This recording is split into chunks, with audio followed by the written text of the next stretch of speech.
పెళ్లి చేసుకున్నాను. అతను ఒక పిచ్చోడు. ఎందుకు ఈయన చేసుకున్నాడు ఎవరికి అర్థం కాదు. అతను అడిగితే ఆ జిల్లాలో ఎవరో ఒక మంచి కుటుంబంలో ఒక అమ్మాయిని ముక్కుపచ్చలు అన్న అమ్మాయిని ఆయన ఇచ్చి పెళ్లి చేసుకునేవాడు. ఈ బోరు బాగా పడిపోయాడు. ఇంత నీచంగా, ఇంత బహిరంగంగా, ఇంత అవమానీయంగా ఒక మాజీ ఎమ్మెల్యే, ఒక మహిళా ఎమ్మెల్యేని బోరుబావితో పోలుస్తుంటే వెనక మాజీ మంత్రి అనిల్ చప్పట్లు కొడతా ఉంటే నాకు ఆశ్చర్యం కలగల.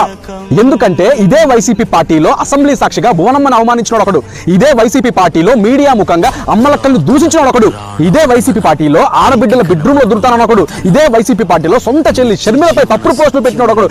ఇలా మహిళల్ని నీచంగా మాట్లాడే సంస్కృతి వైసీపీలో ఉంది కాబట్టి నాకు ఆశ్చర్యం కలగల.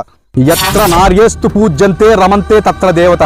ఎక్కడైతే స్త్రీలు గౌరవింపబడతారో అక్కడ దేవతలు కొలువై ఉంటారంట. ఇంకెక్కడ కొలువై ఉంటారు సార్? ఒక మహిళా ఎమ్మెల్యే ఒక బహిరంగ వేదికపై క్యారెక్టర్ అసాసినేట్ చేయబడి యావత్ రాష్ట్రం చూస్తుండగా ఘోరంగా అవమానింపబడిన చోట దేవతలు ఎలా కొలువై ఉంటారు సార్? జగన్మోహన్ రెడ్డి గారు విలువలు విశ్వసనీయత అంటూ ఉంటారు. ఇదేనా మీ నాయకుల విలువలు? ఇదేనా మీ పార్టీ విశ్వసనీయత?